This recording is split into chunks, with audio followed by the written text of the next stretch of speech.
Hey, good evening. Good evening. Cindy Baker here. Happy Monday.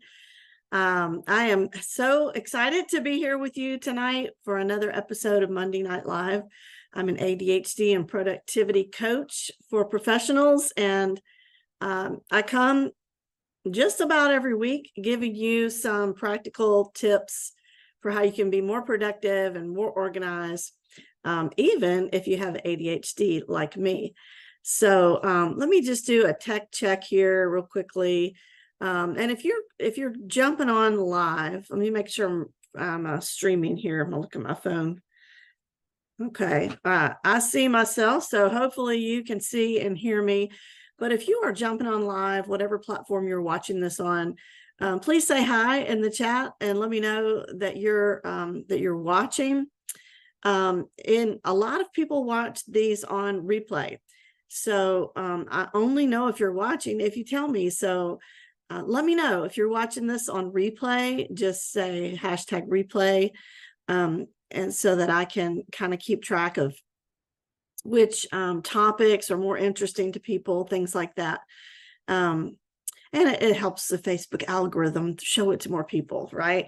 So if you are watching on Facebook, that's why we do that there. But let me know if you're jumping on. I see a few people. All right. Good evening. Good evening. I hope that your weather is a little bit cooler where you are. I'm in a suburb of Memphis, and we have had record heat. It's just nuts. It really is. So all right, so let's dive right in. We're actually going to talk about how to stay focused, how to stay focused, or when your brain wants to wander. Even if you get distracted easily. So if that's you, let me know in the chat. Do you struggle with focus? Let me know. Let me know. Let me look here. All right. Yes, yes, yes. Okay, we don't have that many people watching, but it seems like everybody's struggling with focus. So and here's the thing, it's a common misconception that people with ADHD can't pay attention. And so a lot of times people will say, oh, I must have ADHD because I can't focus. Well, actually, ADHD people can focus. It's just that they have a hard time staying focused on one thing. They switch their focus often, and well, I guess they lose focus, but they end up getting focused on something else. So they're focusing. But that's especially true when the activity that requires our attention isn't one that we find particularly interesting or engaging. We hate to be bored. And scattered thoughts and difficulty concentrating, that's part of living with ADHD. You might set ambitious goals, only to find yourself getting distracted or sometimes walking away completely. And so that struggle with focus can cause a lot of problems. And while you may not be able to force yourself to focus, there are ways that you can help sustain your focus. So again, if you're just jumping on live, say hi in the chat and let me know you're here. And if you are watching the replay, let me know. And let me know in the chat what your questions are, your aha moments, any kind of reactions that you have. That really helps to be a little more interactive. And so I want to talk first about why we can't focus, or why we think we can't focus.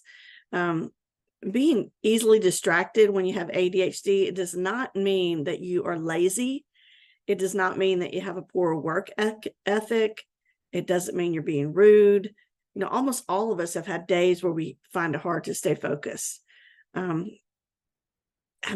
face it, distractions are everywhere. Barking dogs, fighting kids, phone notifications, people talking outside your office door. All of these can pull our attention away from what we should be doing. But having ADHD makes it even more challenging. And so the primary symptoms of ADHD are inattention and lack of sustained focus. And the reason for that may lie in your brain chemistry. It really has nothing to do with intelligence. Research is clear on that now. We know way much more than we used to. But research suggests that people with ADHD have lower levels of dopamine and norepinephrine, or I never pronounced that correctly. So if you're a medical person, let me know how you pronounce it. But that's neurotransmitters, basically, in the brain. And those are associated with attention and focus. So they're sort of like that nudge in our brain that motivates us to do stuff. And anyway, while focusing may be a challenge, it's not impossible. And that's the main thing that I want to get across this evening. It's not impossible. Improving your focus means learning what works best for you. And that may be different than what works for me or somebody else. So expect some trial and error to find the right methods that work for you. But there are some strategies that you can use. And that's what we're going to talk about tonight. Strategies to help you boost your ability to focus and keep that focus. So, are you ready? All right. The first one is to create a thought dump. Some people call it a brain dump. This has really helped me. This is something that I do, and because I don't have good short-term memory. And so if I get things out on paper, then I don't have to worry about keeping it in my head. And, distraction, that's one of the greatest hurdles when it comes to focusing on a task. And it can be tempting to want to follow every single thought that pops into your head, right? And you might feel like those new thoughts take priority over what you're currently doing. So a new thing comes and you're like, ooh, I got to do this, So you're thinking, oh, I forgot to put the laundry in the dryer. And you think that while you're assembling a piece of furniture from IKEA. And so you get up, and that can sidetrack you for hours. Because you go to the laundry and then you see something else and you go down the rabbit trail, right? So to help honor those other tasks that you want to get done while you're still staying on track, consider keeping a notepad or a whiteboard. You can kind of keep that as your thought dump. Right before this, I have a little sticky pad here, and I was like, oh, I forgot to pay insurance. So I wrote it down, pay USAA right here. Yeah. And so why? Because I didn't want to be worrying about that while I'm on this making this live for you guys tonight. And also didn't want to forget about it. So when a distracting thought enters your mind, just write it down. I keep a little notebook with me all the time. You can do it on your phone, but I like paper. But you write it down to be completed at a more convenient time. That's really, really helpful. So even if you just did that one thing and you haven't done that before, you're going to see a difference, I think. The second thing that I really notice for me and the people that I coach in my coaching program is to avoid fatigue. I know, easier said than done, but it's hard to pay close attention when you're tired. And so you really do need to be more disciplined about going to sleep earlier. And I know with ADHD, people get wound up at night sometimes. We kind of have that revenge thing, like, oh, I've worked hard all day and now I deserve to stay up and watch a movie or whatever. But, do what you can to avoid fatigue, because all it's going to do is make your ADHD symptoms worse. If you're having to take some kind of class or attend a meeting, whenever possible, sign up for times that meet when your focus is the greatest. I know mentally I'm better in the morning. So know your limits. And when you simply can't focus anymore and let's say someone's talking to you and you just can't focus anymore. You know what I mean? And you just find yourself drifting. You can stop and you can say, I'm sorry, can we stop for a minute? I'm losing focus. Just be honest about it. If you're on medication, maybe try switching to a long-acting medication. It lasts 10 to 12 hours. I've seen people who have made that change and it's made a difference for them. So get a brain dump, avoid fatigue. And the third one is get moving. I know you hear this all the time, so you're already tuning me out. I know, but I'm telling you, the best thing you can do for your ADHD is exercise. And there are so many other benefits of exercise, but the research is very clear. Exercise helps you focus. And if you've got that urge to fidget, go ahead, fidget with something. I know a lady who she's knits she takes it with her, and she'll be in a meeting or something and she's like knitting and she's not even looking at it. It's amazing to me, but she needs to be doing something with her hands and her brain to keep her focused. Some people chew gum, suck on hard candy, even sipping water, or having those little fidget toys or something. But ADHD people need to move. And so every morning I walk with my dogs, and if it's pouring down rain or something and I can't do that, I do notice a difference that day, that I'm more fidgety. I'm a little less focused. My legs like jiggling up and down, and you just need to get that out. So keep moving. Another tip is to interrupt yourself.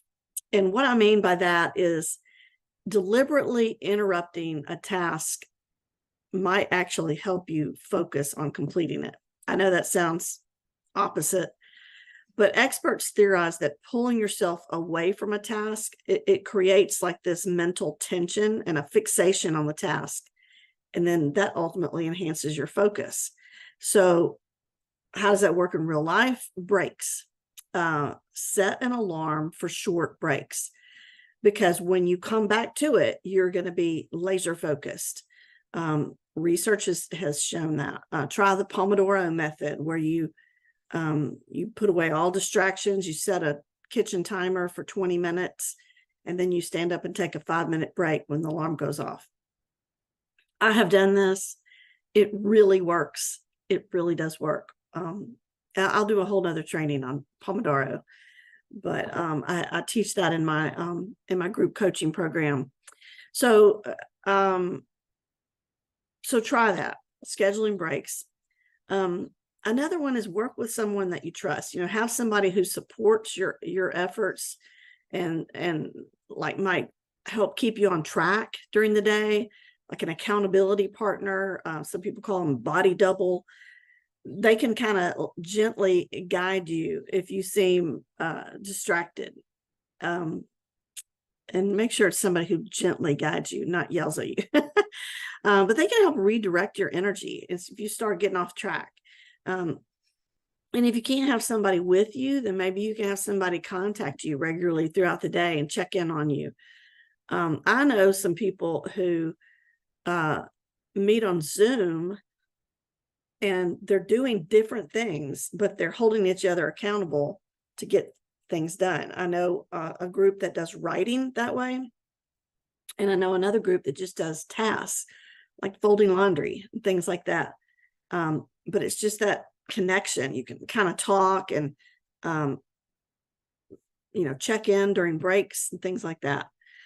Now, if you're getting ready to attend a meeting, or a lecture or workshop, one thing I suggest is to get an advance, ask ahead of time for an advanced copy of the materials, if possible, like an agenda, a lecture outline, and then take that with you and use it to guide you in kind of like active listening and taking notes.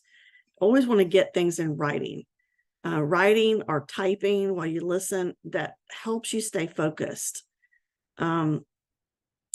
Sometimes when I'm watching a training, I will take notes on paper and then I'll retype it in the Google Doc. Now, that sounds like a lot of work, but it helps me to remember it that way. And where you sit matters.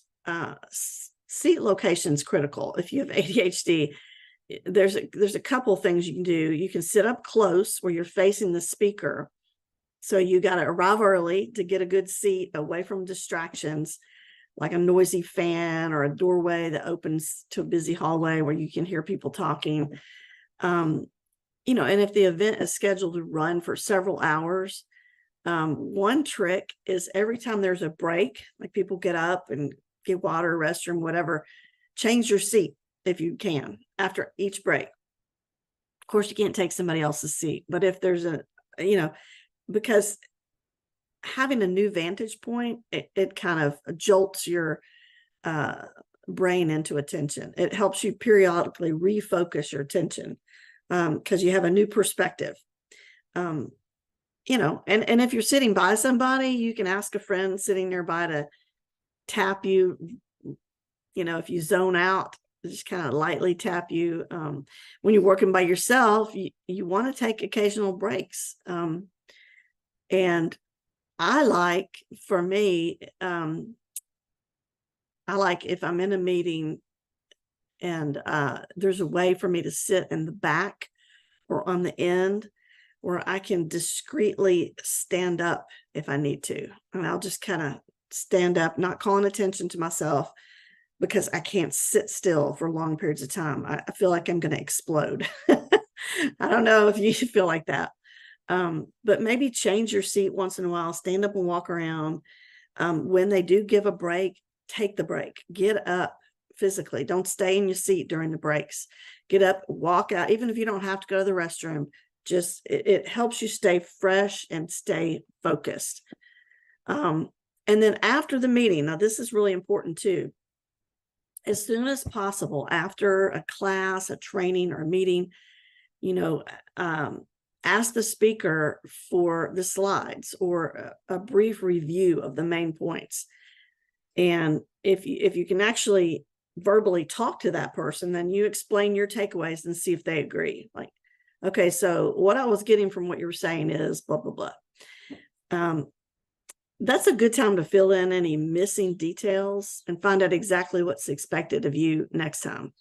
What's your assignment? What are your next steps that's expected of you? And then confirm deadlines and write it down. Okay, a lot more we could say about that, but how am I doing? You guys want any comments in the chat? All right. Relate to focus. Okay. Then another trick is just to work toward clarity. Make sure you understand a task. That can impact how motivated you feel to complete it. If you don't understand what you're supposed to do, you're going to procrastinate. Projects and jobs that are really vague, they just feel too intimidating for you to get started. You don't know where to begin. And so if you feel hesitant or distracted about what you're doing, ask clarifying questions until you're absolutely sure what you're supposed to do. The more details that you know, the easier it's going to be to create an outline of what needs to be done. Now, this is something that I tell my coaching people all the time in my program. You have to create your own deadlines. If one is not given for you, or if it's really far off into the future, no deadline can fool you into thinking that you have plenty of time to complete what you're working on. And so you got to have a deadline. You can't just have no deadline, because you'll just think you have forever and you'll procrastinate. So if you got this deadline, when you get distracted, you can justify putting off. I mean, if you don't have a deadline, you could justify putting off that task because you're just thinking, I've got all the time in the world. I've got a long time to do this, to get it done. And then it never happens. So deadlines are really important. And I always suggest breaking a big task up into little pieces and making a deadline for each piece. Write it in on your calendar. The deadlines provide a solid goal, and they can help you manage your time. Now, this thing right here is a time suck. So turn off your phone, off. Like if you don't have to have it for your work, turn it off, put it in another room. It's too easy to access social media, games, email, text. And, before you know it, you have spent hours scrolling, watching cat videos and posting memes, and watching reels. If it's off, even if you give in to the impulse to pick it up and you look at it, it's turned off. So you're not probably going to take the time to power it back on, wait for it to come back on.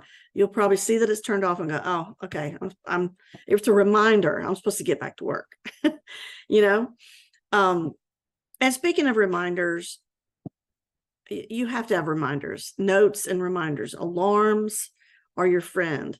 Electronic reminders, alarms, scheduling apps, writing a note to yourself.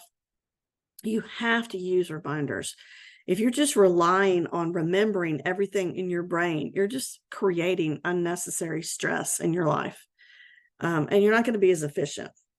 So have an end goal for projects, and then write yourself reminders. That increases your motivation. And like I said, I just want to end with this, I guess, because it's so important. And that is to break tasks down, write down the steps. Big, complicated tasks, they should be broken down into smaller steps. That helps you maintain that sense of accomplishment, and then that helps you feel motivated. So each time you break down a task, you schedule the smaller piece, put it, it's almost like working backwards. You got your big deadline, and then you make little mini deadlines with all of the pieces, and you write them on your calendar, and you create your own deadlines. And it does help you maintain that sense of productivity, and it helps you feel motivated. So super important, break up the big tasks. And listen, if you want more help with this type of thing, I encourage you to check out my group coaching program. It's awesome, and it's a lot of fun. People see great results, have a lot of good testimonials, and now is a great time to jump in because I'm kind of revamping and adding new material. And so it's kind of a small group right now. If that's something that you are interested in, then let me know in the chat, or you can direct message me, contact me, and I will schedule a Zoom call with you, and I'll explain the whole thing, find out what you're looking for, what your specific needs are, and we'll see if it's a good fit for you. It's not for everybody, but it might be for you. And so I always say, the best investment you can ever make is not your 401k or your crypto. It's investing in yourself. That's the best investment, because the best thing you can give other people is a healthy you. Super, super important. So let me know if you're interested in my group coaching program, which is absolutely awesome. Now, I also have a paid Facebook group. It's a VIP kind of exclusive Facebook group where I provide a lot of extra training, live Q&A calls, things like that. And if that's something you're interested in, you can let me know that as well. That's called Focus and Flow. So have a great night. Happy Monday. I hope the rest of your week is awesome, and I will see you next time.